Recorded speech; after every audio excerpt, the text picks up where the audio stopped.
Գյուրջան Կասկադ, հասանելի բնակարաններ 65 ամիս մարման ժամկետով։ Ասում է 7 տարի անց այդ տխրարչակ իրադարձություններից փողոցում ամեն երկրորդ անցորդը անիծում ու հայում է այս կապիտուլյանտ իշխանություններին։ Եվ կրկին ես կարիք չունեմ սրան պատասխանելու 2026 թվականին կլինեն հերթական ազգային ժողովի ընտրությունները, ինքը եւ իր խմբակը եւ իրենց խմբակները իրենց դիրքորոշումը կհայտնեն, մենք մեր դիրքորոշումը կհայտնենք, ժողովուրդը կգնահատի։ Ով էր կապիտուլյանտը, ով ում էշին էր պաչել, ով էր էշը, ով էր ավանակ։ Ռուբինյան, թիմ ընտրությունները վերջին արդյունքները թիմի եւ Փարագդարում։ Ամեն դեպքում դες մտահոգում եք 26-ին իշխանությունը վստահեցնում է, որ քրտի մեծամասնությունների բաժանում, ամեն դեպքում այս թիմ ընտրությունները արդյունքները դες մտահոգում եք 26-ին կարող եք եւ բաղություն կրել մեծամասնություն չլինել։ Թիմ ընտրությունների վերաբերյալ պետք է եւս մի քանի փաստ վերհիշենք, նախ ի տարբերություն Գյումրիի նախորդ ընտրությունների քաղաքացիական պայմանագիրը եւ հիշեցնում եմ նախորդ ընտրությունները տեղի էին ունեցել 2021 թվականին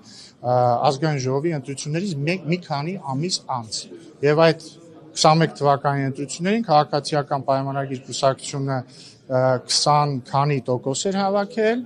եւ զբաղեցրել երկրորդ տեղը 25 թվականին, այսինքն վերջին ընտրություններին քաղաքացիական պայմանագիրը առաջին տեղում է իր հավաքած տոկոսներով եւ հավաքել է 36%։ Այնուամենայնիվ, կանխագուշակելով ձեր հարցը, ոչ առաջին դեպքում, ոչ երկրորդ դեպքում մեծամասնություն վերցնել չի ստացվել քաղաքացիական պայմանագրին Գյումրիում եւ դա մենք ընդունում ենք իգիտություն, ինչպես իգիտություն, բայց ավարտեմ, բայց ինչպես եւ իգիտություն ենք ընդունում ցանկացած ընտրության արդյունք իր դրական եւ բացասական կողմերով 26 թվականին մենք կրկին փորձելու ենք անել հնարավորը, որպեսզի ստանանք հանրության մեծամասնության աջակցությունը։ Պարոն Ռուբինյան, իսկ Գյումրիում, քանի որ վաղը ավականու արդեն անդամները ընտրելու են քաղաքապետ, կա որոշում, ի վերջո առաջադրվելու է քաղաքացիական պայմանագրի թեկնածուն, նիստին մասնակցելու է ձեր ֆրակցիան այնտեղի։ Ես կարծում եմ մեր խմբակցությունը հայտարարություն կանի որոշման վերաբերյալ։ Դուք նկատի ունեք Գյումրում ավականու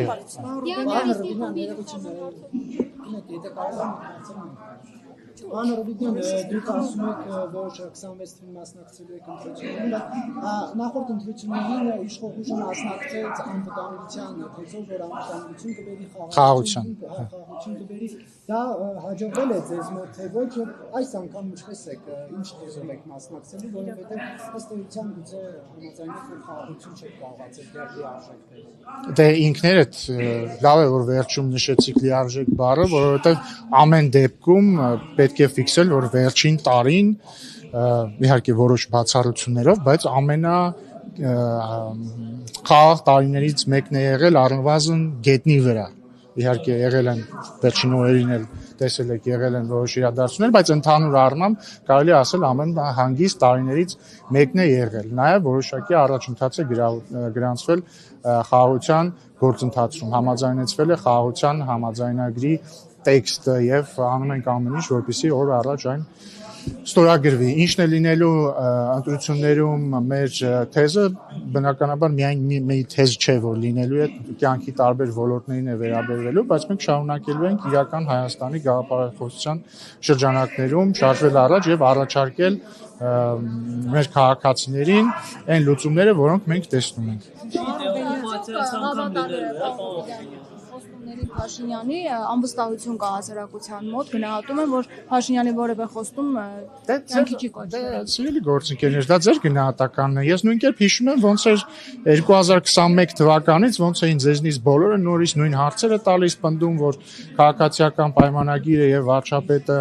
չգիտեմ, չունեն վստահություն, այնտեղ որներ են գելապ կար մի հատ ասում էր Ռոբերտ Քոչյանն է հաղթելու,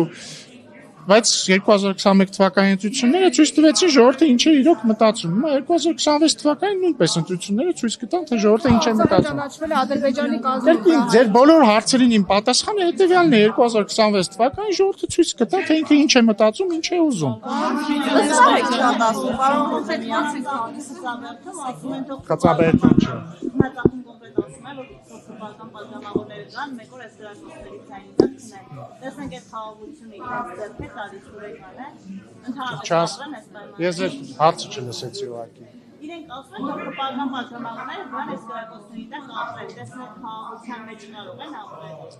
Հարցը ձեր չլսեցի։ Կգնաք խնացախում մի գիշեր ապրելու, պարոն Ռուբինյան։ Մեր պատգամավորները ընդհանրապես երբեք էլ ոչ մի խնդրեմ չեն ունեցել որևէ տեղ գնալու, ժողովրդի հետ շփվելու, եւ ես վստահ եմ, որ մեր սյունեցի պատգամավորները դա անում են պարբերաբար։ Շուշի հաղթի Ոչ։